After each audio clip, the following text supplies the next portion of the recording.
اعوذ باللہ من الشیطان الرجیم بسم اللہ الرحمن الرحیم اللہم وفقنا لما تحب وترضى واجعل عاقبت امورنا خیرا ولا تکلنا الى انفسنا طرفت عین ابدا رب ادخلنی مدخل صدق واخرجنی مخرج صدق واجعل لی من لدنک سلطانا نصیرا۔ سورہ مبارکہ بقرہ آیت کریمہ۔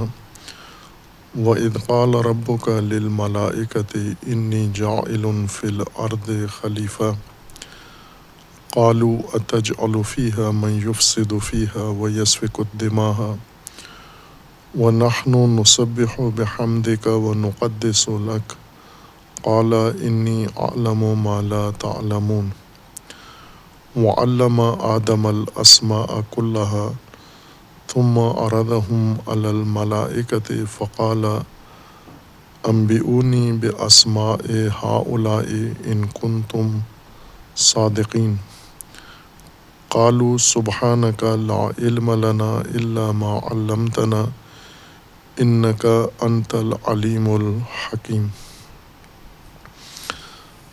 اللہ تبارک و تعالیٰ نے زمین پر خلیفہ بنانے کی آگہی ملائکہ کو دی۔ زمین پر ایک خلف لانے کا اعلان کیا اور آگاہی دی۔ ملائکہ نے اس آگاہی کے بعد یہ استفسار کیا کہ یہ خلافت کے لیے مناسب نہیں ہے یا زمین کی خلافت کے لیے مناسب نہیں ہے، چونکہ یہ مفسد ہوگا اور سفاک، زمین میں فساد کرے گا اور زمین میں خون بہائے گا، جبکہ زمین پہ جو مخلوق ہو دوسری مخلوق کے خلف میں اور خلافت میں جو آئے اس کی ذمہ داری کچھ اور ہے۔ اور انہوں نے اپنے بارے میں کہا وَنَحْنُ نُسَبِّحُ بِحَمْدِكَ وَنُقَدِّسُ لَكَ، ہم آپ کے حمد کی تسبیح کرتے ہیں اور آپ کے لیے تقدیس کرتے ہیں۔ تسبیح آپ کے حمد کے ساتھ و تقدیس آپ کے لیے کرتے ہیں۔ اللہ تبارک و تعالیٰ نے انہیں جواب دیا کہ عالم انی عالم ما لا تعلمون، جو میں جانتا ہوں وہ تم نہیں جانتے۔ اور ملائکہ کی اس تشویش کے بعد اللہ تبارک و تعالیٰ نے وَعَلَّمَ آدَمَ الْأَسْمَاءَ كُلَّهَا، اللہ تبارک و تعالیٰ نے تمام اسماء آدم کو تعلیم دیے۔ ثم عرضهم علی الملائکہ، پھر انہیں ملائکہ پر پیش کیا۔ فقال انبئونی باسماء ہؤلاء، یہ سب اسماء مجھے بتاؤ، خبر دو۔ ان کنتم صادقین، اگر آپ صحیح کہتے ہو تو ان اسماء کے بارے میں مجھے خبر دو۔ قالوا سبحانک لا علم لنا الا ما علمتنا، ملائکہ نے جواب دیا کہ ہمیں علم نہیں ہے سوائے اس کے جو آپ نے ہمیں علم دیا ہے، جو تعلیم دی ہے۔ انک انت العلیم الحکیم، لا علمی کا اظہار کیا ان اسماء کے بارے میں۔ اور پھر اس کے بعد ہے پھر اللہ نے آدم کو حکم دیا یا قال یا آدم انبئہم باسمائہم، ان اسماء سے اب ملائکہ کو آپ آگاہ کریں، اور انہوں نے کر دیا۔ خوب اس میں قرآن کریم نے جیسا یہ ماجرا انسان کی خلقت و خلافت کا ذکر کیا ہے، جیسا پہلے اشارہ ہوا تھا کہ قرآن کے علاوہ بھی منابع میں یہ باس زیر باس ہے۔ مختلف ادیان و مذاہب میں داستان خلقت انسان و قصہ آدم موجود ہے۔ قرآن سے پہلے جو کتابیں نازل ہوئی ہیں تورات و انجیل، ان کے اندر بھی یہ واقعہ درج ہوا ہے، اور جو موجود ہیں تورات و انجیل کے نسخے جنہیں بعد میں لکھا گیا ہے یا ان کے متعدد نسخے بنائے گئے ہیں، ان کے اندر بھی یہ داستان موجود ہے۔ اس کے علاوہ ادیان و مذاہب کے علاوہ مختلف اقوام کے اندر بھی خلقت انسان و خلقت آدم کا ذکر موجود ہے، اگرچہ ان داستانوں یا ان واقعات کا ممکن ہے ادیان سے دور کا تعلق ہو کسی طرح سے، لیکن کسی دینی کتاب میں نہیں ہیں، بلکہ رائج واقعات یا قصے ہیں مختلف اقوام کے اندر۔ جیسے ہندو مذہب کے اندر یا ہندو تہذیب کے اندر، اور ان سے بھی پہلے دیگر جو انسانی معاشرے گزرے ہیں اور ان کی تاریخ موجود ہے، ان کے اندر یہ واقعہ درج کیا گیا ہے۔ اور ایسے ہی قرآن کریم میں آنے کی وجہ سے مسلمانوں کے اندر بھی یہ داستان بیان ہوئی ہے، یہ واقعہ، اور پھر مسلمانوں کے مختلف مذاہب و فرقے وجود میں آئے ہیں۔ انہوں نے قرآن ہی کے محور میں مختلف تفسیریں کی ہیں اس واقعہ کی، اور ایک اور منبع اس واقعہ کا یعنی انسان کی خلقت کا زمین پر آغاز کا جو علوم نے پیش کیا ہے۔ کچھ علوم ہیں جیسے تاریخ نے کچھ ذکر کیا ہے حصہ داستان انسان کا، اور کچھ طبعی علوم نے ذکر کیا ہے، خصوصاً وہ علوم جن کا موضوع زمین ہے اور زمین کے احوال و حالات و زمین کے آثار، جس کو اصطلاح میں زمین شناسی کہا جاتا ہے یا جیالوجی، انہوں نے اس داستان کو ذکر کیا ہے کہ انسان کب سے زمین پر ہے، اور انہوں نے بھی اپنے مطالعات میں جو دریافت ہے انہیں ذکر کیا ہے۔ اور عموماً یہ ابحاث آپس میں مخلوط ہو جاتی ہیں، قصے، داستانیں، افسانے، سابقہ ادیان و مذاہب کی آراء، اور اسی طرح علوم نے جو کچھ پیش کیا ہے، اور اسلامی مذاہب و فرق نے جو کچھ اس باب میں بیان کیا ہے، جیسے تفاسیر کی ہیں، اقوال، یہ بھی قرآن کے داستان کے ساتھ مخلوط ہو جاتی ہیں، اور انہیں سب کو تفسیر کے طور پر پیش کیا جاتا ہے۔ کوئی حرج نہیں ہے ان سب کو بیان کیا جائے، یا علم ہے یا تاریخ علم ہے، یا واقعاً ان واقعات کے اندر اور ان داستانوں کے اندر علمی قدر و قیمت پائی جاتی ہے، اگر نہ ہو تو ہم کم از کم یہ اس کو درجہ دے سکتے ہیں کہ تاریخ میں انسان نے یہ افکار بھی پیش کیے ہیں یا یہ بھی نظریات ان کے گزرے ہیں جو تاریخ علم کے زمرے میں آتے ہیں۔ لیکن جب ہم قرآن کو سمجھنا چاہتے ہیں تو وہاں پر ہمیں صرف قرآن کو ہی مد نظر رکھنا چاہیے، باقی منابع الگ سے بیان کریں، اور پھر بے شک آپس میں موازنہ بھی کریں کہ قرآن کی داستان میں اور ادیان کی داستان میں فرق کیا ہے، علوم جو کچھ کہتے ہیں اور قرآن میں اس واقعہ کے متعلق جو کچھ بیان ہوا ہے اس میں فرق کیا ہے، یا حتیٰ احادیث میں جو کچھ بیان ہوا ہے اور قرآن میں اس میں آپس میں مماثلت، مشابہت کتنی ہے اور مخالفت کتنی ہے، اور اسی طرح علوم طبعیہ نے جو کچھ بیان کیا ہے، آثار قدیمہ کی شناخت نے جو معلومات اس بارے میں انسان کو دی ہیں، ان میں اور قرآن میں کیا فرق ہے اور کتنی مشابہت و مماثلت ہے، یہ بعد کا مرحلہ ہے۔ سب سے پہلا مرحلہ یہ ہے کہ ہم خود قرآن میں دیکھیں کہ قرآن کیا فرما رہا ہے۔ قرآن کریم نے اس مطلب کو یہ ایسے بیان کیا ہے کہ اللہ تبارک و تعالیٰ نے ملائکہ کو جو انسان کی خلقت و خلافت سے پہلے سے موجود تھے انہیں کہا کہ زمین پر خلیفہ بنایا جا رہا ہے، یعنی خلیفہ سے مراد خلف میں ایک سابقہ مخلوق یا سابقہ موجودات کے بعد ان کے خلف میں ایک اور مخلوق پیدا کی جا رہی ہے۔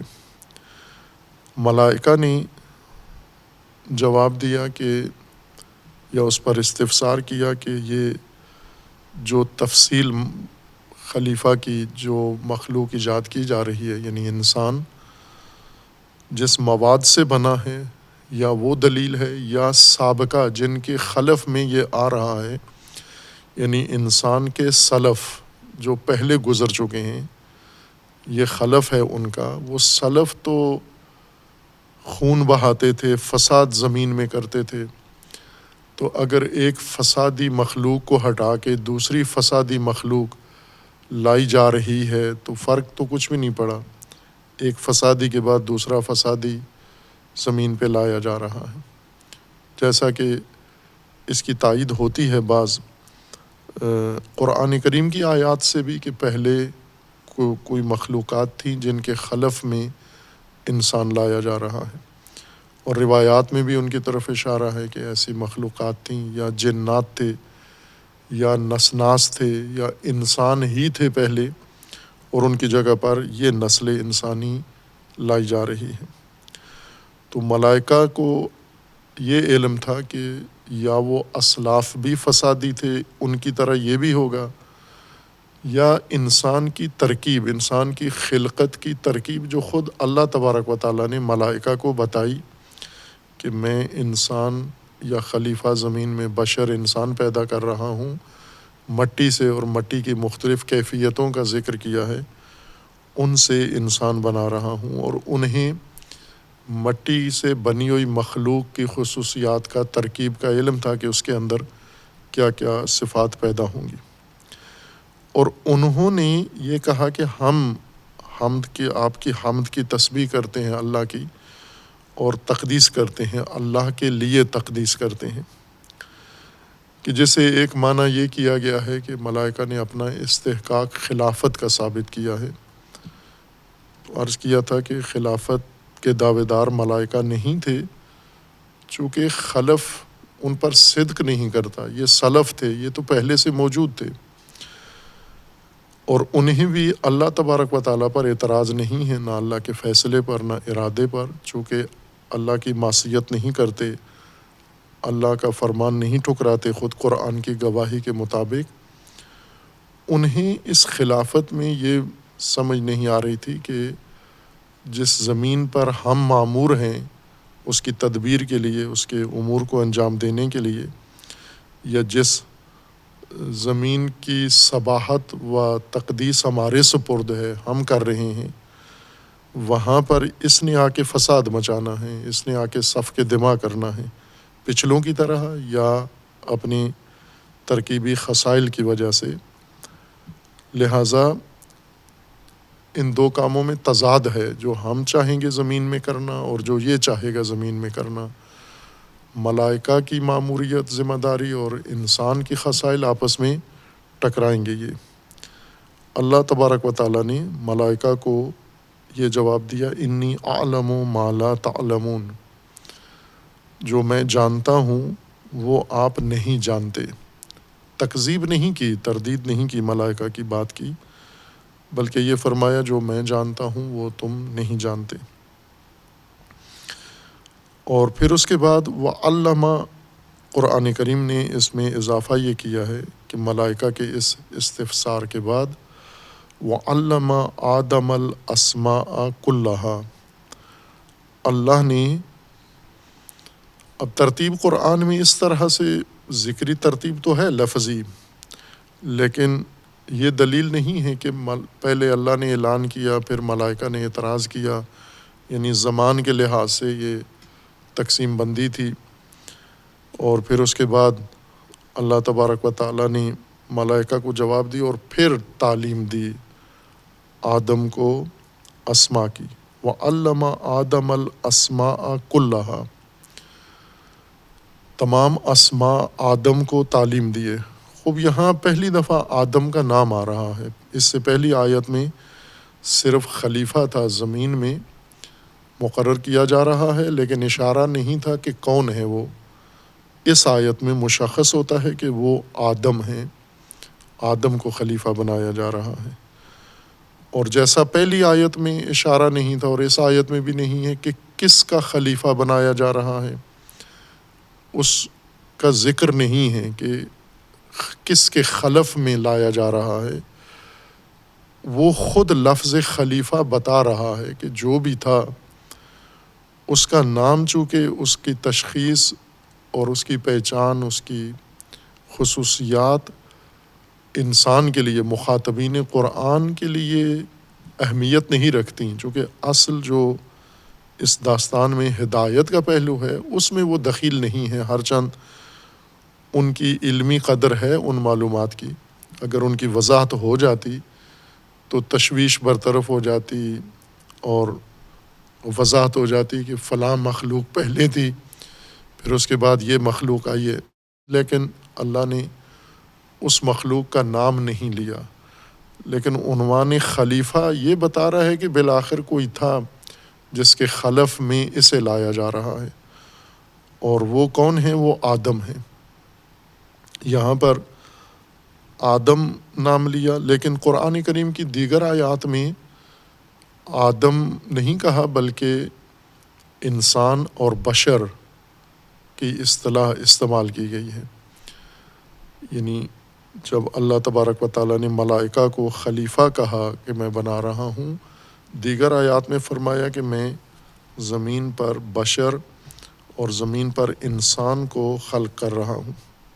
سورہ مبارکہ صاد میں آیا 71 کے اندر اللہ تبارک و تعالیٰ نے اسی آیت کے وزان پر، جو سورہ بقرہ میں ہے آیا 30، اسی وزن پر بیان فرمایا، لیکن وہاں خلیفہ کا یا آدم کا لفظ نہیں استعمال کیا۔ سورہ مبارکہ صاد میں آیا 71 میں اللہ تبارک و تعالیٰ کا فرمانا ہے اذ قال ربک للملائکۃ، یعنی ایک ہی ماجرا ہے، نہ یہ کہ یہ دوسری دفعہ یا علیحدہ سے کسی اور موقع کی بات ہو رہی ہے، اسی موقع کی بات ہے جس کو ایک انداز سے سورہ بقرہ آیا 30 میں بیان کیا، وَإِذْ قَالَ رَبُّكَ لِلْمَلَائِكَةِ إِنِّي جَاعِلٌ فِي الْأَرْضِ خلیفہ۔ وہی ماجرا اس سورہ میں اس طرح سے بیان کیا جا رہا ہے اذ قال ربک للملائکۃ انی خالق بشرا من طین، میں بشر خلق کر رہا ہوں۔ وہاں ہے جعل خلیفہ کو، یہاں خلقت کا عنوان ہے کہ بشر خلق کر رہا ہوں من طین، تین سے۔ اور پھر اس کے بعد ملائکہ کو حکم ہے فَإِذَا سَوَّيْتُهُ وَنَفَخْتُ فِيهِ مِن رُوحِي فَقَعُوا لَهُ سَاجِدِينَ فَسَجَدَ الْمَلَائِكَةُ كُلُّهُمْ أَجْمَعُونَ إِلَّا إِبْلِيسَ اسْتَكْبَرَ وَكَانَ مِنَ الْكَافِرِينَ۔ پھر آگے داستان ہے کہ اللہ تبارک و تعالیٰ نے ابلیس کو پوچھا کیوں تو نے سجدہ نہیں کیا۔ جعل انی جاعل فی الارض خلیفہ، وہ عرض کیا تھا کہ جعل متأخر از خلقت ہے، خلقت اصل ایجاد کو کہتے ہیں، یا ایک اندازے کے مطابق کسی شے کو وجود دینا، یہ خلقت ہے، اور اس اندازے کے مطابق موجود مخلوق کو نظام ہستی میں، نظام الہی میں اس کی اپنی جگہ پر مقرر کر دینا، یہ جعل ہے۔ جعل متاخر ہے خلقت سے، بمعنی خلقت نہیں ہے۔ جب مخلوق جس کو خلیفہ بنایا جا رہا ہے اس کی بات ہوئی تو لفظ خالق استعمال کیا ہے، لیکن جب اس کا عنوان اور اس کی پوزیشن بتائی گئی ہے تو وہاں پر جعل ہے، یعنی یہ دراصل جانشین بنایا جا رہا ہے کسی اور کا، کسی کے خلف میں اس کو قرار دیا جا رہا ہے۔ اور چونکہ ملائکہ کو اللہ تبارک و تعالیٰ نے خود فرمایا ہے کہ انی خالق بشرا من طین، میں طین سے، مٹی سے اس گیلی مٹی کو طین کہتے ہیں، خشک مٹی تراب ہے، اس کا بھی ذکر ہے قرآن کریم میں، اور گیلی مٹی جب وہ پانی میں مل جائے اس سے میں بشر بنا رہا ہوں، خلق کر رہا ہوں، اور جب یہ تسویہ ہو جائے، بن جائے اور اس میں نفخ روح ہو جائے تو پھر آپ سب اس کے لیے تسلیم ہو جاؤ، سجدہ کرو اس کو، اور ایسا ہی کیا ملائکہ نے۔ خوب یہاں پر بشر کی خلقت کا ہے حکم، یہاں آدم کا نام نہیں آیا۔ اسی طرح اللہ تبارک و تعالی نے ملائکہ کو ہی آگاہ کر کے انسان کی خلقت کے بارے میں آگاہ کیا کہ میں بنا رہا ہوں زمین کے اوپر۔ سورہ مومنون میں انسان کی خلقت کا ذکر ہے کہ میں انسان خلق کر رہا ہوں، اور انسان خلق کیا ہے ہم نے، اور ملائکہ کو بھی آگاہ کیا کہ میں انسان خلق کر رہا ہوں۔ اس آیا میں سورہ صاد میں بشر تھا، اور یہاں پر انسان کا ذکر ہے کہ انسان خلق کر رہا ہوں۔ خلقت انسان کی متعدد آیات ہیں، لیکن بعض آیات میں خود ملائکہ کو بیچ میں اللہ تبارک و تعالیٰ نے خلقت انسان کا بھی کہا ہے۔ خلقت انسان کی جو آیات ہیں کہ ہم نے انسان کو کہاں سے بنایا اور ملائکہ کو اس کا علم تھا، اس میں ایک سورہ مومنون میں ہے آیہ کریمہ، اور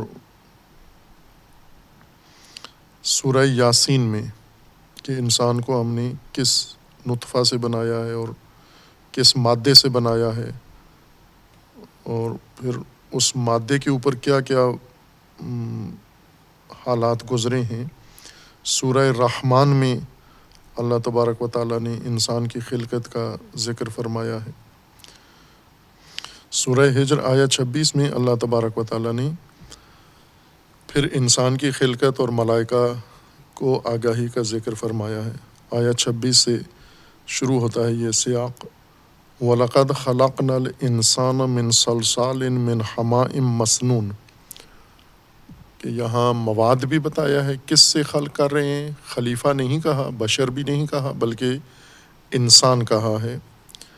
وَلَقَدْ خَلَقْنَا الْإِنسَانَ مِنْ صَلْصَالٍ مِنْ حَمَائٍ مَسْنُونٍ۔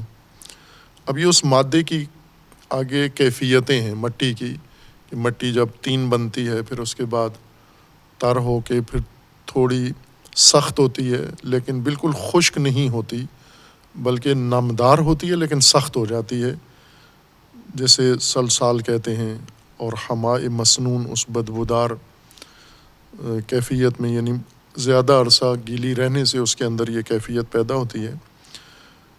وَالْجَانَّ خَلَقْنَاهُ مِنْ قَبْلُ مِنْ نَارِ السَّمُومِ، کہ یہاں پر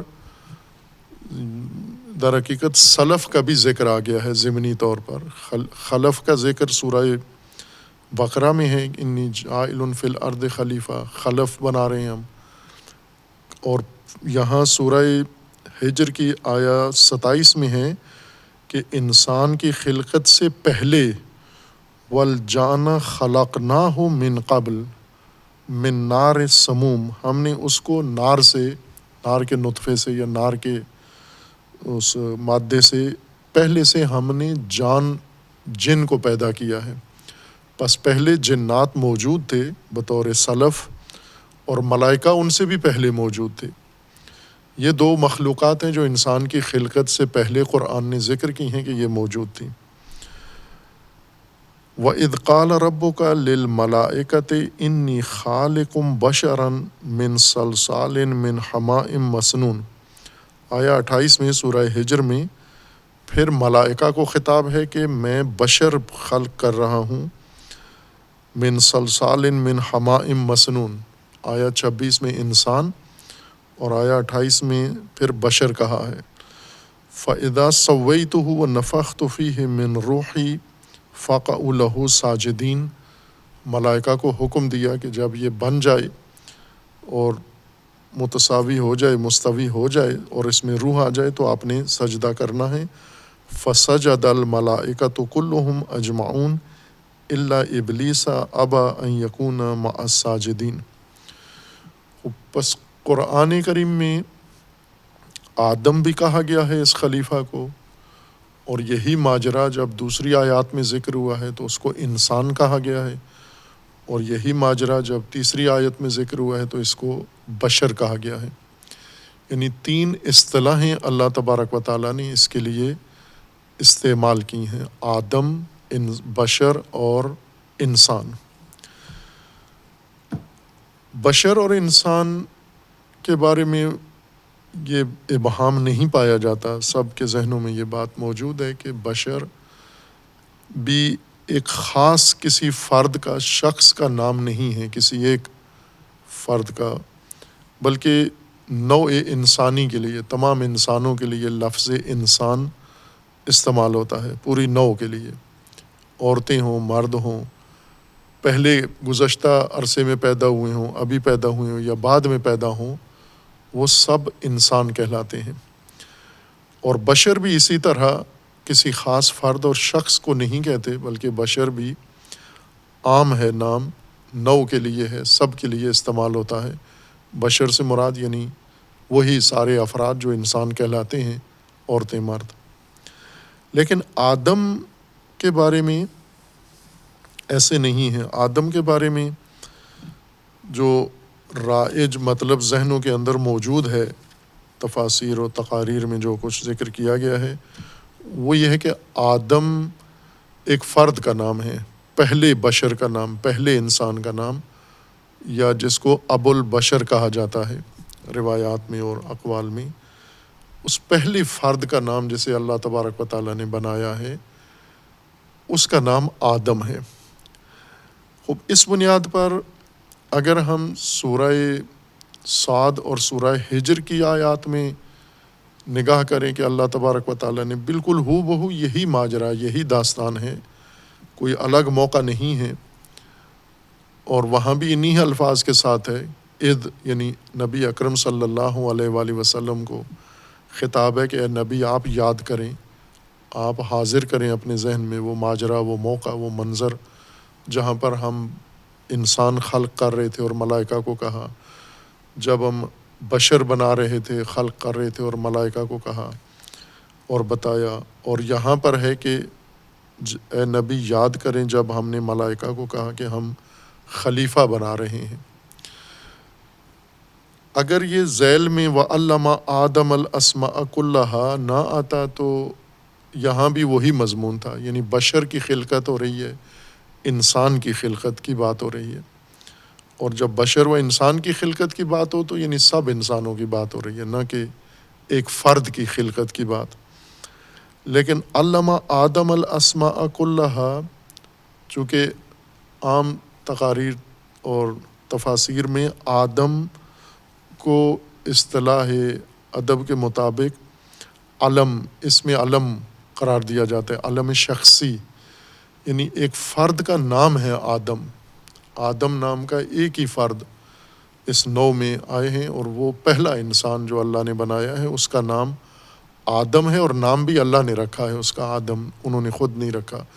باقی تمام انسانوں نے اپنے نام خود رکھے ہیں، اللہ نے ان بعض خاص جیسے روایات میں ہیں کہ اللہ تبارک و تعالیٰ نے بعض برگزیدہ انسانوں کے نام رکھتے ہیں، جیسے یحییٰ نام تھا جو اللہ نے انتخاب کیا، یا نبی اکرم صلی اللہ علیہ وآلہ وسلم کا نام گرامی اللہ کی طرف سے تجویز ہوا ہے۔ اسی طرح آدم نام بھی اللہ نے رکھا ہے، ابو البشر کا، اور بعد میں ابناء آدم ہیں، بعد میں آدم نہیں ہے۔ اس بنیاد پر یہ ماجرا جو سورہ بقرہ میں ہے، یہ ایک فرد کی خلقت کی بات ہو رہی ہے، پہلا فرد زمین پہ ایجاد ہو رہا ہے اور ملائکہ اس بارے میں سوچ رہے ہیں۔ لیکن باقی آیات میں ہے کہ نہ، انسان خلق ہو رہا ہے، انسان زمین پہ آباد کیا جا رہا ہے اور بشر کی خلقت ہو رہی ہے۔ آدم کے بارے میں بھی یہ ایک رائے ہے یا ایک قول ہے کہ آدم علم ہے ایک فرد واحد کا، اور مختص ہے انہی کے ساتھ، اور باقیوں کو ابناء آدم یا بنو آدم یا بنی آدم قرآن نے کہا ہے، انہیں آدم نہیں کہا ہے۔ آدم دو مبنا ہیں، ایک یہ کہ یہ آدم خود لفظ آدم کسی اور زبان سے عربی میں داخل ہوا ہے، جیسا کہ بعض اہل لغت اس طرف مائل ہیں کہ یہ عربی لفظ نہیں ہے، عبری ہے یا دیگر سریانی لفظ ہے ان زبانوں کا، اور وہاں سے استعمال ہوتا عربی میں بھی داخل ہوا ہے۔ اور دوسرا قول یہ ہے کہ نہ، یہ خالصتاً اصالتاً عربی ہی لفظ ہے، اور یہ آدم ابو البشر پہلے فرد کا نام نہیں ہے، علم نہیں ہے، یہ وصف ہے، صفت ہے، ان کی خصوصیت ہے۔ یعنی وہ جو خلیفہ اللہ نے بنانا ہے، اس کی صفات میں سے ایک صفت یہ ہے کہ اس کے اندر عدم ہے، الف کے ساتھ عدم ہے اس کے اندر، اور وہ عدمیت کی خصلت کی وجہ سے اس کو آدم کہا ہے۔ آدم عربی زبان میں معنی اس کا استعمالی معنی تو دو تین ذکر کیے جاتے ہیں، لیکن اصل ایک ہی معنی ہے۔ اصل ایک معنی جو عدم کے لیے ہے وہ یہ کہ جب چند چیزوں کو آپس میں ملا دیا جائے، مخلوط کر لیا جائے، اور وہ ایک دوسرے کے ساتھ مل جائیں، ایک دوسرے کو قبول کر لیں، اور ایک دوسرے کے ساتھ مل کر ایک مزاج، ایک کیفیت بنا دیں، اور آپس میں مخلوط ہو کے ایک اچھی طبیعت، ایک اچھا مزاج بنا لیں۔ اس مخلوط ہونے کو، ملائمت کو، سازگاری کو عدم کہتے ہیں۔ کچھ چیزیں ہیں جو نہیں ملتی آپس میں، مخلوط کریں بھی تو مخلوط ہونے کے بعد جو چیز وجود میں آتی ہے دونوں کو ملانے سے، وہ کوئی کارآمد چیز نہیں ہوتی، قابل استفادہ چیز نہیں ہوتی، بلکہ وہ کوئی ردی چیز بن جاتی ہے، یا دونوں چیزوں کو ملانے سے وہ دونوں ہی ضائع ہو جاتی ہیں۔ مثلاً جیسے آٹا ہے، اس کو پانی میں معین مقدار پانی میں ملائیں تو نہ پانی ضائع ہوتا ہے نہ آٹا ضائع ہوتا ہے، بلکہ یہ خمیر بن جاتا ہے، اور دونوں کے ملنے سے خمیر سے روٹی بنتی ہے، جو بہت ہی مفید چیز ہے انسان کے لیے۔ لیکن اگر اسی آٹا میں مٹی ڈال دیں ہم، یا پانی کسی آٹا کے علاوہ کسی اور چیز میں ڈال دیں ہم، تو پانی بھی ضائع ہو جاتا ہے، وہ دوسری جزء دوم بھی ضائع ہو جاتا ہے۔ یا اگر آٹا کے اندر ہم کوئی اور چیز ڈال دیں، تیل ڈال دیں، تو دونوں ضائع ہو جاتے ہیں۔ لیکن جب آٹا اور پانی ڈالتے ہیں تو یہ ایک دوسرے کے ساتھ سازگاری اختیار کر لیتے ہیں۔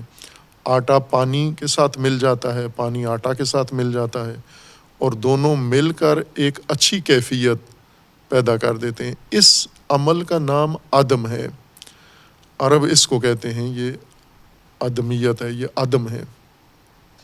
لہٰذا عدم کے معنوں میں سے، عدمہ میں سے ایک معنی اس کا سالن ہے، جو روٹی کے ساتھ پکایا جاتا ہے کسی بھی شے سے، مثلا گوشت پکا کے اس کا سالن بنایا جائے، سبزی ہو، دالیں ہوں، کوئی چیز بھی مسالے ڈال کے، پانی ڈال کے اس کو گلایا جائے اور پکایا جائے، تو یہ ساری چیزیں جب ملتی ہیں آپس میں تو ایک دوسرے کے ساتھ سازگار ہو جاتی ہیں، ایک دوسرے کے ساتھ ہم آہنگ ہو جاتی ہیں، ایک دوسرے کے ساتھ مل کر ایک بہت ہی اچھا ذائقہ ایجاد کرتی ہیں، جو انسان بڑا خوش ہو کے کھاتا ہے، دل پذیر ہوتا ہے انسان کے لیے، ایک طعم پیدا ہو جاتا ہے اس سے۔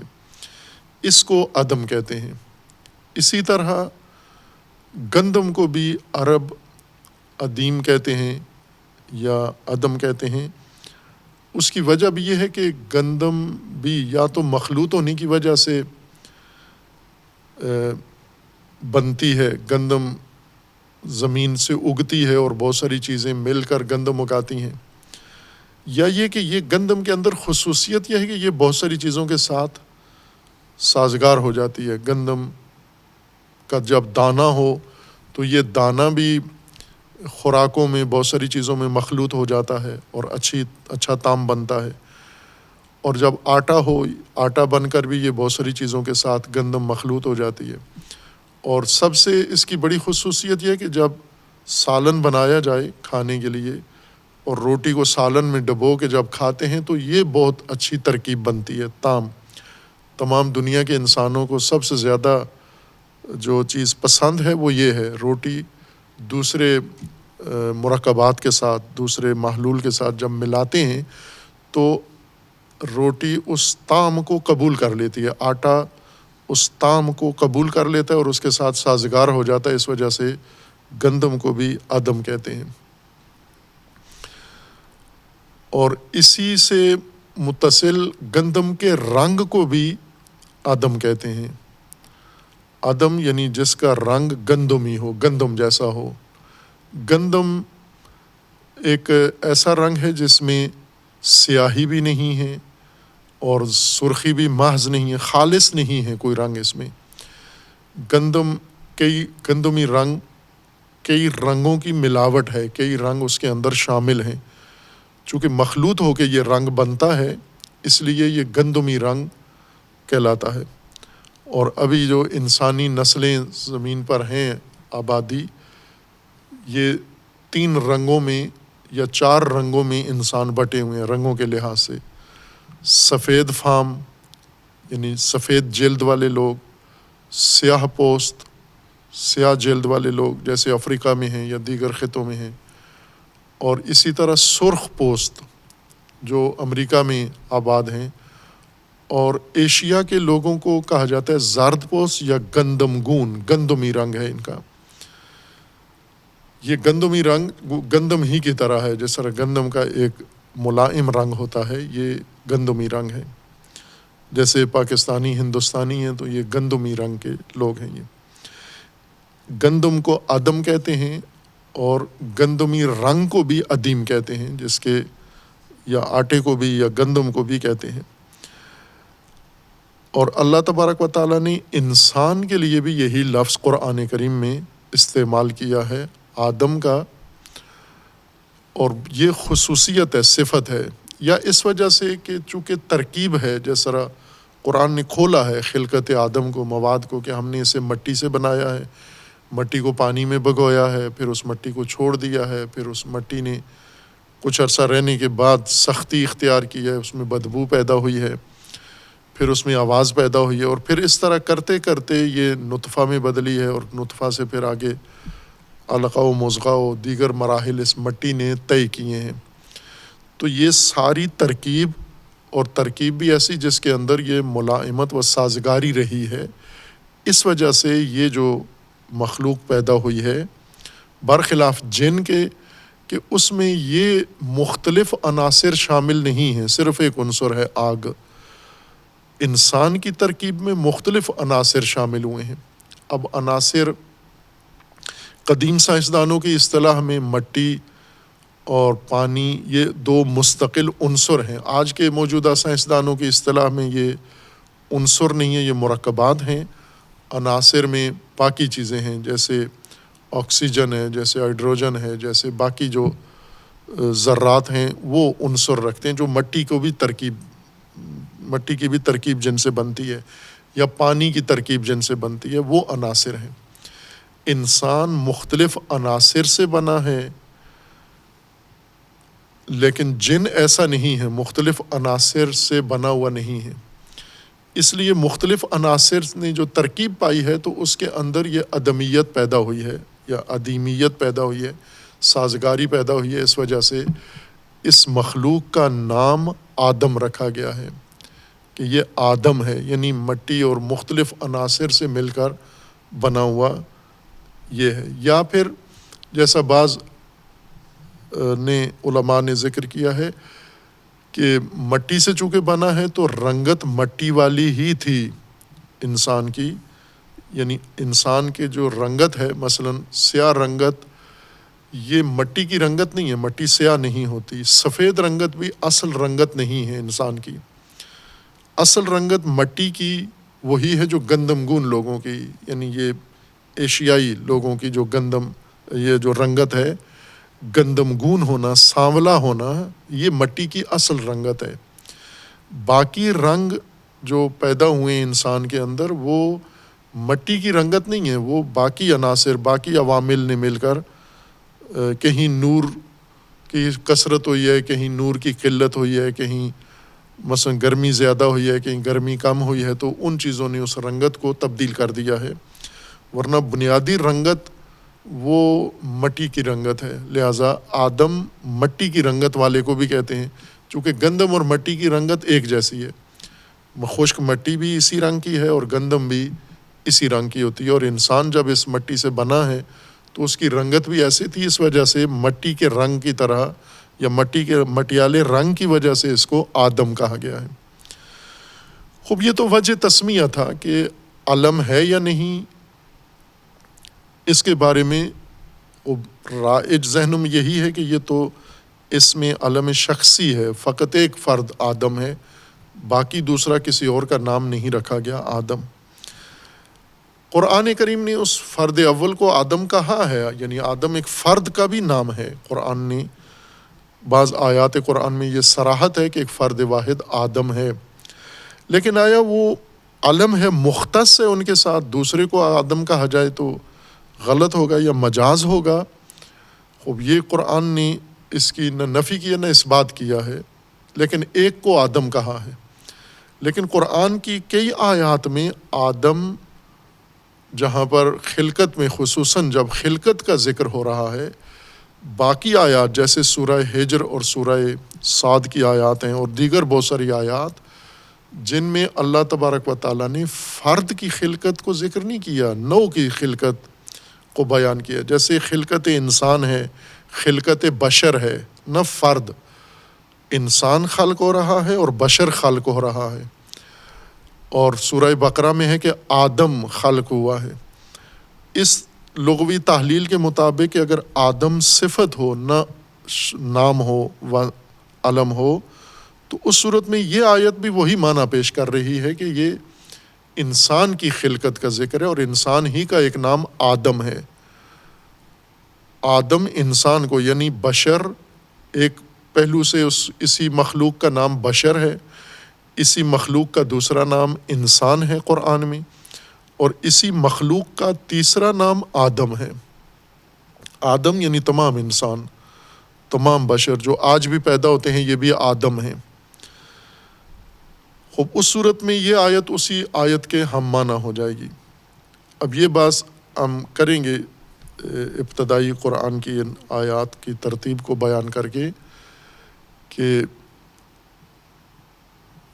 یہ جو خلافت ہے یہ فرد کی خلافت ہے، بعض برگزیدہ انسانوں کی خلافت ہے، یعنی یہ جو خلف میں آئے ہیں جنہوں نے یہ بات کی ہے، جو قول اختیار کیا ہے کہ یہ تو اللہ کی خلافت اور اللہ کی نیابت ہے، وہاں یہ بات زیادہ اہمیت رکھتی ہے کہ اگر انسان اللہ کا نائب ہے تو ایک فرد واحد اللہ کا نائب ہے، یا برگزیدہ انسان اللہ کے نائب ہیں، یا ہر انسان اللہ کا نائب ہے۔ لیکن اگر ہم یہ کہیں کہ دوسرا قول کہ یہ خلیفہ اللہ کا نہیں ہے، یہ پہلے زمین پہ موجود کسی مخلوق کے بعد آنے کی وجہ سے اس کا خلیفہ ہے، پھر اس بات کی اہمیت نہیں رہتی، یا یہ بات سرے سے ہوتی نہیں ہے کہ یہ کون ہے جس کو خلیفہ بنایا جا رہا ہے۔ آیا فرد ہے خلف جنات میں یا خلف ملائکہ میں یا خلف نسناس میں فرد بنایا جا رہا ہے یا نو کو بنایا جا رہا ہے، پھر یہ بات منتفی ہو جاتی ہے۔ پس آدم اگر علم ہو تو فرد واحد کی خلقت ہے اور سجدہ اور باقی سارے معاملات، اور اگر آدم بھی انسان و بشر کی طرح اس میں عام ہو اور تمام انسانوں کے لیے استعمال ہوتا، اور وصف کے طور پر رنگت کی وجہ سے یا ترکیب کی وجہ سے وصف واقع ہوا ہے اس مخلوق کا جو خلف میں آئی ہے، برخلاف جان کے کہ وہ ترکیبی نہیں ہے یا گندمگون نہیں ہے یا رنگت اس کی ایسے نہیں ہے، تو اس وجہ سے یہ مخصوص ہو جائے گا۔ وَعَلَّمَ آدَمَ الْأَسْمَاءَ كُلَّهَا۔ اگر قرآن کریم کی باقی آیات کو بھی دیکھیں، آیات خلقت کو، اور جو احکام اللہ تبارک و تعالیٰ نے ذکر کیے ہیں، تو ایک فرد واحد نہیں ہو رہی ہے واقعہ، یعنی ایک فرد واحد بنا کر پھر اس فرد واحد کے لیے یہ سارا کچھ معاملہ نہیں ہے، بلکہ پوری نو کی بات ہو رہی ہے۔ یا جیسے پہلے اشارہ کیا تھا کہ جعل خلافت اللہ کے صفات میں سے ہے، اللہ جاعل الخلیفہ فی الارض ہے اس آیہ کے مطابق، اور متعدد اور آیات کے مطابق۔ 3 طرح کی آیات ہیں خلافت کی۔ ایک وہ آیات ہیں جنہوں نے ابتدائی خلافت انسان کی ذکر کی ہے، ایک وہ آیات ہیں جنہوں نے بعض اقوام کی خلافت بعض اقوام کے بعد ذکر کی ہے، اور ایک وہ آیات خلافت ہیں جنہوں نے افراد کی خلافت جیسے حضرت داؤد کی خلافت کا ذکر کیا ہے، اور ایک قسم آیات کی وہ ہے جو ایک قانون کلی کے طور پر آنے والی نسلوں کے لیے بھی خلافت کا ذکر ہے کہ انہیں بھی ہم خلیفہ بنائیں گے، یعنی انہیں بھی خلف میں لائیں گے، دوسروں کے بعد انہیں بھی لائیں گے۔ اور خلافت ایک تسلسل ہے، ایک مسلسل قانون ہے اللہ تبارک و تعالیٰ کا، سنن الہی میں سے ہے۔ استخلاف یعنی گزشتگان کی جگہ دوسروں کو لانا، آباد کرنا، پھر انہیں ختم کر کے ان کی جگہ دوسرے لانا، یہ ایک مستقل سنت ہے اللہ تبارک و تعالیٰ کی زمین کے اوپر، اور زمین اسی طرح سے رہے گی، قیامت تک اسی طرح سے رہے گی جب تک زمین ہے۔ خلافت و استخلاف کا قانون اس میں جاری و ساری ہے، یہ قرآن کے مسلمات میں سے، اور صراحت ہے قرآن کریم کی، یہ کوئی قول نہیں ہے کسی کا یا کسی فرقے یا مسلک کا، قرآن کی صراحت ہے اس میں کہ خلافت ایک امر مستمر ہے۔ لیکن اس خلافت کا جو ذکر ہے جو سورہ بقرہ میں یا سورہ صاد میں 71 میں یا سورہ ہجر کی آیت 26 اور 28 میں ہے، یہ پہلی خلافت ہے، یعنی انسان کی جگہ نہیں، بلکہ یوں کہیں کہ یہ موجودہ نسل کے اندرونی خلافت نہیں ہے، انٹرا خلافت نہیں ہے، بلکہ کسی اور مخلوق کی جگہ پر ایک نئی مخلوق کی خلافت ہے۔ وہ نسناس ہوں، ممکن ہے جیسا روایات میں ہے کہ نسناس ہیں، یا وہ جنات ہیں، یا وہ ممکن ہے ملائکہ کے بعض گروہ ہوں جیسا روایات کے اندر ہے۔ اور اس آیت سے بھی البتہ یہ شائبہ ملتا ہے کہ پہلے زمین ملائکہ کے اندر تھی اور ملائکہ خود زمین پہ تھے، ملائکہ ارضین، ان کے بعد انسان بھی زمین پر لایا جا رہا ہے، تو یہ خلافت انسان کی اس بارے میں بھی شمار ہو سکتی ہے۔ علم آدم الاسماء کلہا، یا اس تفسیر کے مطابق یا قول کے مطابق یہ علم شخصی آدم اور فرد ابو البشر کی بات ہو رہی ہے، یا تمام نوع انسان کی ہے کہ تمام نوع انسان آدم ہے، اور اللہ تبارک و تعالیٰ نے تعلیم دی ہے آدم کو اسماء کی۔ چونکہ ملائکہ کو جو دشواری تھی جس کا انہوں نے اظہار کیا، وہ معاملہ زمین کا ہی تھا، یعنی زمین میں کیسے یہ خلیفہ آئے گا، زمین کا کیا بنے گا، جو ماموریت ملائکہ کی ہے، جو تدبیر ذمہ داریاں ان کی ہیں، ان کا کام ہے زمین کو بچانا، ان کا کام ہے زمین کو سنبھالنا، ان کا کام ہے زمین کی تدبیر کرنا، زمین کو محفوظ رکھنا، یہ فسادی اور صف کے دماغ کرنے والا، تو یہ تو زمین کو ہی خطرے میں ڈالے گا۔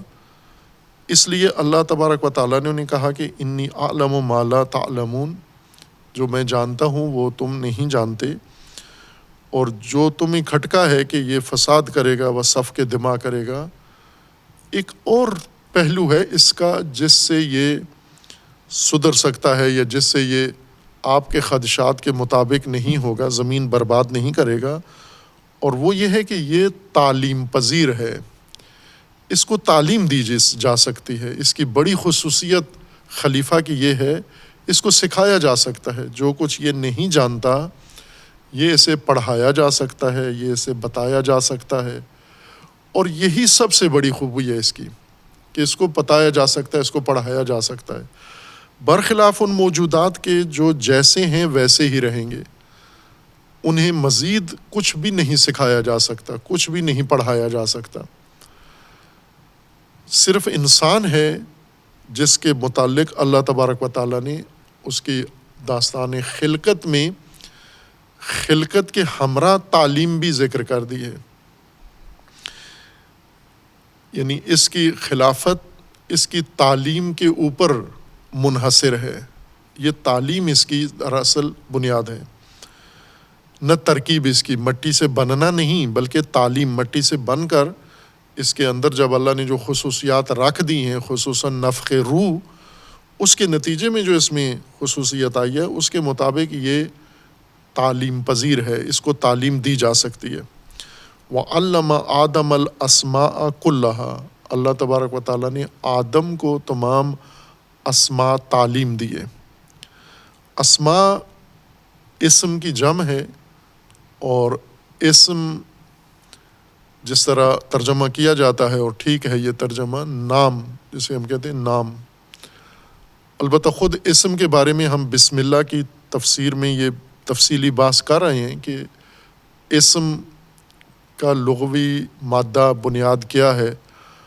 آیا وسما سے اسم بنا ہے، سما سے سیما جس سے بنا ہے لفظ سیما، وسما جس کا معنی ہوتا ہے علامت، جس چیز کو علامت لگا دی جائے. وسم علامت لگانے کو کہتے ہیں، تو اسم علامت کو کہتے ہیں. یعنی کسی چیز کے اوپر کوئی علامت لگائی جائے. مختلف علامتیں لگاتے ہیں، کبھی رنگ لگا دیتے ہیں، کبھی کوئی اور چیز علامت کے طور پہ کسی شے کے ساتھ لٹکا دیتے ہیں، اس میں ٹھونک دیتے ہیں، اس کے ساتھ آویزاں کر دیتے ہیں، کچھ لکھ دیتے ہیں، کوئی شکل بنا دیتے ہیں. یہ علامتیں ہیں. اور کبھی کوئی لفظ اس کے لیے مخصوص کر دیتے ہیں. اس وجہ سے وہ لفظ جو علامت کے طور پر مختص ہو جائے، یہ اس وجہ سے اسم کہلاتا ہے، چونکہ وسم کا مطلب علامت ہے، اور وہ لفظ جو علامت بن جاتے ہیں انہیں اسماء کہا جاتا ہے.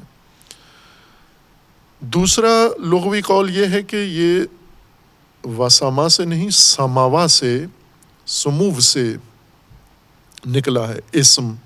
سما اور اسماء و اسم دونوں ایک مادہ رکھتے ہیں، سماوا سے ہے یہ. اس صورت میں اس کا معنی علامت نہیں ہوگا، بلکہ اس صورت میں اس کا معنی نمایاں ہونا، بلندی. سمو بلندی کو کہتے ہیں، اور بلندی جو نمایاں ہو. اسم اس وجہ سے نام کو اسم کہتے ہیں عربی میں، چونکہ اس سے یہ نمایاں کر دیتا ہے.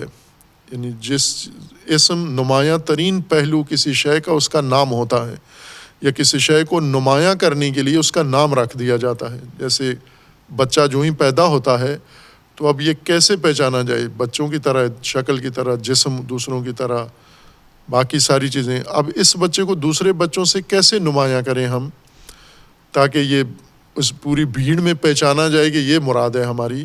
تو وہ نام ہی ہے. نام سے یہ دوسروں سے ممتاز ہوتا ہے اور علیحدہ ہوتا ہے. چونکہ نام نمایاں کرتا ہے انسان کو یا اشیاء کو، اس وجہ سے یہ لفظی نام، یہ لفظ جو نام کے طور پر مختص کیا جاتا ہے، اس کو اسم کہتے ہیں. اللہ تبارک و تعالیٰ نے آدم کو اسماء کی تعلیم دی، وہ تمام اسماء کی، اسماء کلہا، تمام اسماء آدم کو تعلیم دے دی ہے اللہ تبارک و تعالیٰ نے. اسماء یعنی جتنے امور تھے، نشانیاں کہہ لیں، اگر وسم سے لیں، سمو سے لیں، تو جتنے نمایاں حقائق کو نمایاں کرنے کے لیے جو اللہ تبارک و تعالیٰ نے مشخصات کیے، بنائے ہوئے تھے حقائق کے، وہ حقائق کے مشخصات نمایاں کرنے والے امور آدم کو بتا دیے. یعنی جن پہلوؤں سے حقائق نمایاں ہوتے ہیں، پہچانے جاتے ہیں، شناخت ہوتے ہیں، وہ سارے پہلو اللہ تبارک و تعالیٰ نے آدم کو دے دیے. تمام حقائق اور تمام حقائق کے تمام نام، یعنی تمام حقائق کے نمایاں کرنے والی نمایاں گر چیزیں بتا دیں. خود ظاہر ہے ہر چیز الگ الگ خصوصیات سے پہچانی جاتی ہے. مثلاً ہم انسانوں کو ہی دیکھیں، باوجود اس کے کہ ان کے نام ہوتے ہیں، لیکن اس کے باوجود بھی نمایاں کرنے کے لیے ناموں کے علاوہ بھی ان کی بہت ساری چیزیں ہیں جو معاشرے میں، محلے میں رائج ہو جاتی ہیں. ان خصوصیات کی وجہ سے شخص نمایاں ہوتا ہے. اپنی جسمانی کوئی خصوصیت ہے اس کے اندر، معنوی کوئی خصوصیت ہے اس کے اندر، ان چیزوں سے انسان پہچانا جاتا ہے. نام مشترک بھی ہو سکتے ہیں، مشترک ناموں میں ناموں کے علاوہ خصوصیات انسان کی بھی پہچان کا ذریعہ بنتی ہیں. یا اسی طرح دیگر موجودات ہیں، جیسے پہاڑ ہیں، ان کے نام ہیں لیکن ناموں کے علاوہ بھی ان کی خصوصیات ہیں جن کی وجہ سے ان کو پہچانا جاتا ہے. اسماء سے مراد وہ تمام حقائق کو نمایاں کرنے والی عناوین، نمایاں کرنے والی نشانیاں، حقائق کی پہچان کا ذریعہ جو چیزیں تھیں وہ ساری جن سے حقائق کو پہچانا جا سکتا تھا وہ سب آدم کو تعلیم دے دی.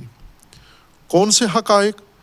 خوب ظاہر یہ قرینہ ساتھ چل رہا ہے کہ وہ حقائق چونکہ خلیفہ کہاں بنا رہے ہیں؟ زمین پر، تو ظاہر زمین کے حقائق ہی بتانے تھے، جن حقائق سے اس کا پالا پڑنا ہے، جن حقائق سے کل اس کو زندگی گزارنی ہے، اس کو پیش آنے ہیں یہ حقائق. نہ کہ زمین پہ اس کو ایجاد کر کے خلق کر کے حقائق کسی اور عالم کے اس کو بتا دیں. حقائق یعنی جب جس زمین پر یہ پیدا ہوئے اس سے پہلے یہ زمین حقائق سے بھری ہوئی ہے.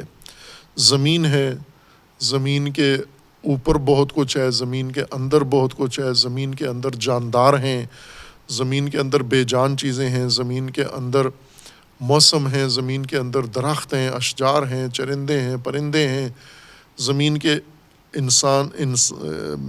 جنات ہیں، ملائکہ ہیں. یہ سارے حقائق، زمین بھری ہوئی ہے حقائق سے جہاں آدم کو خلیفہ بنایا جا رہا ہے. تو ظاہر ان حقائق کی پہچان ضروری تھی. زندگی آدم یا انسان و بشر کی زندگی کا آغاز، پہلا قدم تعلیم ہے. تعلیم سے آگے بات بڑھی ہے. یوں نہیں کہ پہلے کہا آدم کو عبادتیں کرو، نماز پڑھو، پہلے فلاں کام کرو، پہلے نہ، سب سے پہلے تعلیم، تمام امور بعد میں. گھر اس کا کیا ہوگا، گھر کی بات بھی بعد میں، اس کی شادی کا کیا بنے گا بعد میں، کپڑے کیا ہوں گے، جوتے کیا ہوں گے، یہ گرمی میں کیا کرے گا، سردی میں کیا کرے گا، یہ سب کچھ اسے مل جائے گا. یعنی یہ خود انتظام کر لے گا. کہاں سے؟ تعلیم سے. تعلیم کس کی؟ حقائق کی تعلیم. جن حقائق سے اس کا سروکار ہے وہ تعلیم آدم کے لیے ضروری ہے. نہ وہ تعلیم جو سرگرمی ہو، حقائق کی نشاندہی اس سے نہ ہوتی ہو، اور وہ حقائق انسان کی زندگی سے کوئی تعلق نہیں رکھتے. وہ تو تعلیم نہیں ہے، وہ تو خود ایک دھوکہ ہے انسان کے لیے. سراب ہے. سراب یعنی جس کو انسان تعلیم کے طور پر حاصل کرے لیکن اس تعلیم میں کوئی حقیقت سے کبھی بھی پردہ نہیں اٹھا، حقیقت تک انسان کو تعلیم نے نہیں پہنچایا، حقیقت انسان پر روشن نہیں کی، منکشف نہیں کی، اور انسان کو حقیقت کے قریب نہیں کیا. وہ تعلیم نہیں ہے، وہ سراب ہے یا دھوکہ ہے یا جہالت ہے، جس کو قرآن نے بہت سارے، اور صفات و حماقت ہے جیسے بہت ساری فرضی چیزیں، یا جس کو لہو و لعب قرآن نے کہا ہے، وہ لعب ہے، وہ لہو ہے. تعلیم وہ روشنی ہے حقائق کے بارے میں، حقائق شناسی کی روشنی، جس روشنی سے اس نظام ہستی کے حقائق انسان کو پتہ چلتے ہیں، وہ تعلیم ہے. وہ اور اللہ تبارک و تعالیٰ نے یعنی یوں نہیں کہ صرف ملائکہ کے لیے کیا، نہ، ملائکہ اگر نہ بھی یہ نشاندہی کرتے انسان کی اس کمزوری کو تو بھی تعلیم سے ہی شروع ہونا تھا.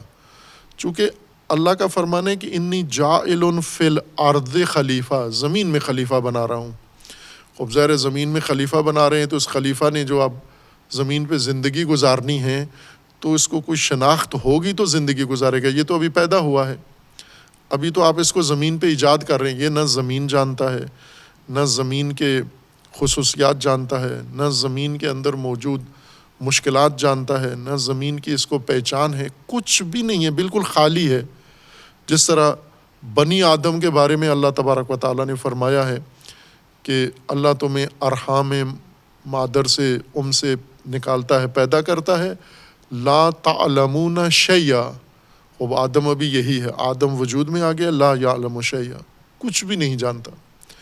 اور بنا کیا ہے؟ یہ خلف یہ زمین پر خلف بن کر آیا ہے۔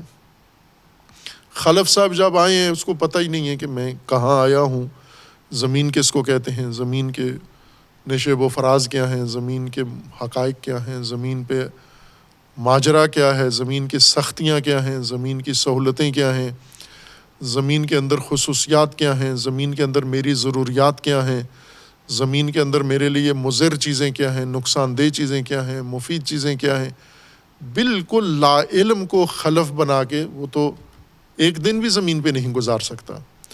زمین کے اوپر زندگی جاری رکھنے کے لیے روشنی چاہیے۔ پہلی چیز اللہ نے اس کے لیے روشنی کھولی، باقی بندوبست بھی تھا، مثلا کھانا بھی تھا، سب کچھ تھا، جیسے بعد میں آئے گا کہ اللہ نے آدم کو اور زوج آدم کو جنت میں رکھا اور کہا کہ کھاؤ جو مرضی ہے کھاؤ۔ یہ تعلیم کے بعد تھا، یہ روشنی کے بعد تھا یہ سارا ماجرا، نہ یہ کہ روشنی ابھی نہیں آئی اور اسے کہا کھاؤ، اس کو کیا پتہ کیا کھانا ہے، میں نے کھانا کیا ہوتا ہے۔ یہ سب چیزیں پہلے آشنا کرنی ہے، تعلیم دینی ہے۔ اور تعلیم بھی جس طرح ہم سمجھتے ہیں کس طرح تعلیم دی اللہ تبارک و تعالیٰ نے، ایک جگہ بٹھا کے، ملائکہ بھی بیٹھے ہوئے ہیں ایک تھیٹر کی مانند، جس طرح ہم عموماً اللہ نے ایک پنڈال بنایا، ملائکہ بٹھائے، پھر سٹیج سجایا، پھر آ کے اعلان کیا، پھر ملائکہ نے شور شرابہ شروع کر دیا، پھر اس کے بعد سکرین لگائی گئی اور ادھر سامنے اسماء ظاہر ہوئے اور ملائکہ بھی سیٹوں پہ بیٹھے ہوئے ہیں، آدم بھی ہیں، اور پھر ملائکہ سے کہا یہ نام بتاؤ کیا ہے، ملائکہ نے کہا ہمیں نہیں پتہ، پھر آدم کو کہا یہ سامنے سکرین پہ جو نام ہے یہ بتاؤ، تو آدم نے بتا دیے۔ نہ، علامہ تعلیم دی، تعلیم جیسا خلقت کا سارا ایک نظام ہے، اس نظام کے تحت آدم خلق ہوئے ہیں۔ کس سے؟ مٹی سے۔ وہ مٹی سارے پروسیجر سے گزری ہے، تمام مراحل مٹی نے خلقت کے طے کیے ہیں انسان بننے تک۔ وہ ایک ایک مرحلہ قرآن کریم نے ذکر کیا ہے، وہی مراحل جو ابھی بھی کوئی انسان جب پیدا ہوتا ہے تو مٹی ہی یہ مراحل سارے طے کر کے انسانی شکل اختیار کر لیتی ہے۔ یہی مراحل آدم نے بھی، آدم کی خلقت میں بھی طے ہوئے، یعنی نوع انسان کی خلقت کا یہی قانون ہے، اور صرف انسان کا نہیں بلکہ جاندار جتنی بھی زمین پر پیدا ہوں گے ان کی خلقت کا یہی قانون ہے۔ مٹی سے خلقت کا آغاز ہوگا اور مٹی سارا پروسیجر طے کرے گی۔ خوب جس طرح خلقت کا ہر مرحلہ آدم کے لیے طے ہوا ہے خلقت کا، پھر انسانی شکل بنی ہے، اسی طرح تعلیم کا بھی ایک مرحلہ ہے۔ خوب تعلیم آدم کو دینے کے لیے پہلے آدم کے اندر فہم اور شناخت کا کوئی ذریعہ بنایا ہے، یعنی آدم کو حواس دیے ہیں، حواس خمسہ دیے ہیں، آدم کو عقل دی ہے، آدم کو شعور دیا ہے، آدم کو فہم دی ہے، آدم کو حقائق دیکھنے کے لیے بصارت دی ہے، بصیرت دی ہے، تجزیہ تحلیل کی صلاحیت دی ہے، سماعت دی ہے، اور ادراک دیا ہے، اور معانی، ان ظواہر سے، علامتوں سے معانی کی طرف توجہ کرنے کی ساری خصوصیات آدم میں رکھی ہیں۔ یہ تعلیم کے لوازمات ہیں۔ مثلا ابھی ایک بچہ جب پیدا ہوتا ہے تو تعلیم کے قابل کب بنتا ہے؟ پیدا ہوتے ہی تعلیم کے قابل نہیں ہوتا۔ شیرخوار جب پیدا ہوا ہے تو تعلیم کے قابل نہیں ہے۔ اس کو جو ایک مسلمہ علمی بنیادوں پر اگر دیکھیں یا عرفی بنیادوں پر، تو 5 سال یا 6 سال چاہیے بچے کو تعلیم کے، سیکھنے کے قابل ہوتا ہے۔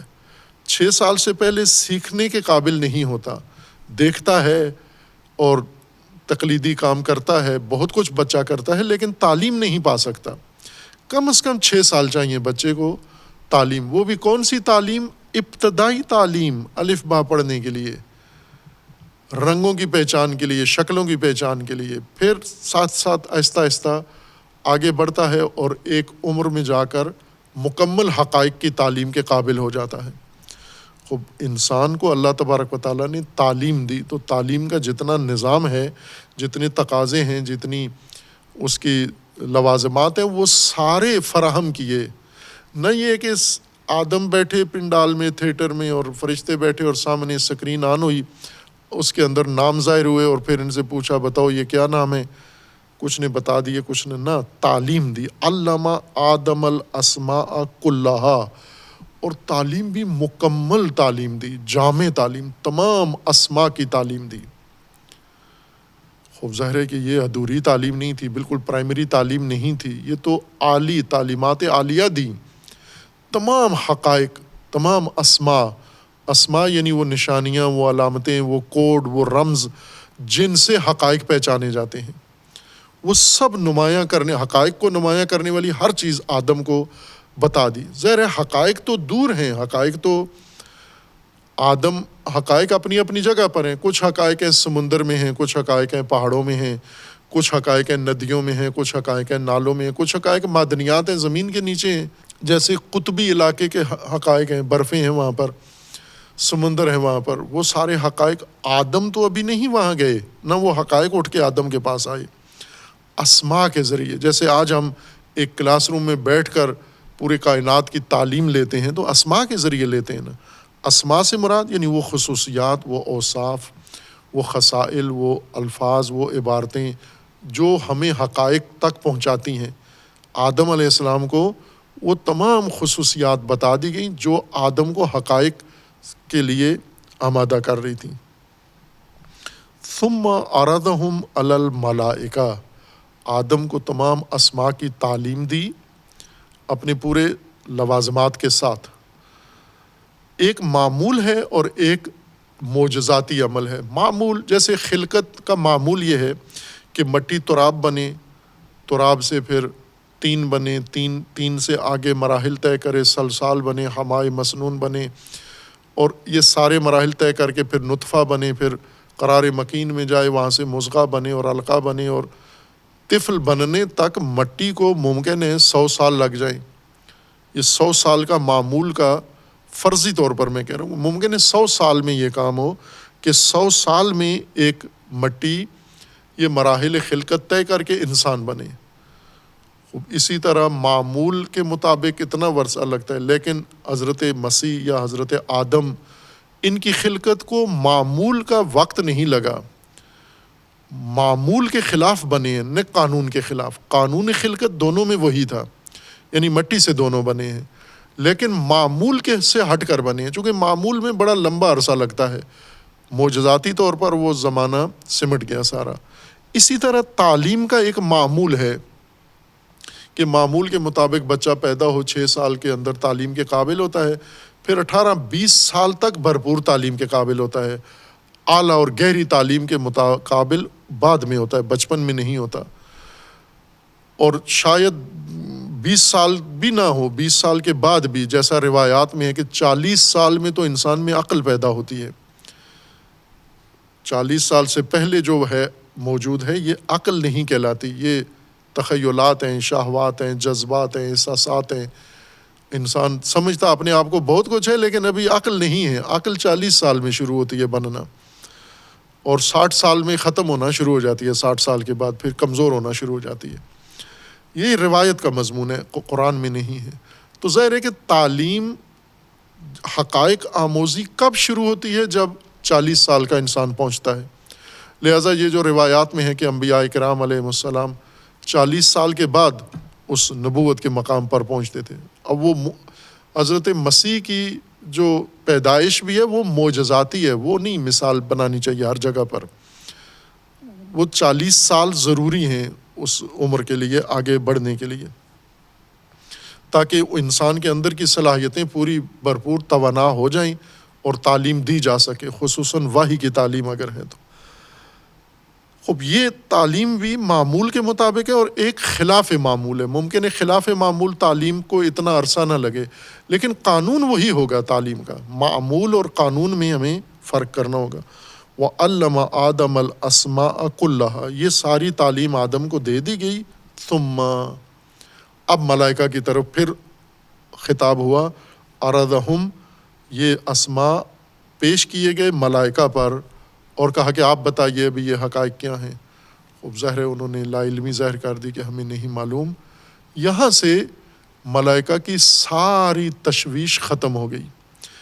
ملائکہ کو جو اس خلف کے بارے میں کھٹکے تھے وہ سارے دور ہو گئے. کیوں کہ ملائکہ جس چیز سے لا علم تھے وہ تعلیم تھی آدم کی کہ یہ تعلیم بھی لے سکتا ہے. انہوں نے سمجھا یہی جو بن گیا ہے بس اسی نے اب آگے اودم مچانا ہے، تعلیم بیچ میں نہیں ہے. اور یہ آدمیت کا اصول ہے، آدمی اگر بن جائے تعلیم نہ لے تو جو ملائکہ نے کہا ہے وہی ہے، فسادی ہے اور صفاق ہے. آج آپ دیکھ لیں زمین بھری ہوئی ہے فسادیوں سے اور صفاق لوگوں سے. جو ملائکہ نے کہا بالکل ٹھیک ہے. کیوں کہ یہ صرف پیدا ہوئے ہیں، پیدا ہو کے تعلیم نہیں لی انہوں نے. وہ جو انسان کو خلیفہ یا خلافت کے قابل بناتا ہے وہ پیدائش نہیں ہے، صرف برتھ اور برتھ ڈے نہیں ہے، وہ تعلیم ہے. اصل میں تعلیم سے انسان خلافت کی ذمہ داریاں پوری کرتا ہے، زمین پہ رہنے کے لائق بنتا ہے اور زمین کی تدبیر کرتا ہے. اور زمین میں جو اللہ تبارک و تعالیٰ کا نظام ہے وہ تعلیم کے رہین منت ہے، نہ کہ خلقت سے ہی یہ ساری چیزیں پیدائشی طور پر انسان کو مل جاتی ہیں. آج جو انسانیت ہے دیکھ لیں دو ہیں، اکثریت مطلق ان دو صفات والی ہے، فسادی و صفاق. خواہ وہ گورے انسان ہو، وہ کالے انسان ہو، وہ گندمی انسان ہو، وہ لال پیلے انسان ہو، جو بھی ہیں صفاق ہیں، فسادی ہیں. کون مستثنا ہیں؟ تعلیم والے. انبیاء کرام انہی فسادیوں کو، انبیاء جب آتے تھے تو یہ فسادی ہی ہوتے تھے، صفاق ہوتے تھے. انبیاء کیا کرتے تھے؟ تعلیم دیتے تھے ابناء آدم کو. اللہ نے آدم کو تعلیم دی، انبیاء کو کہا کہ یعلمہم الکتاب والحکمہ.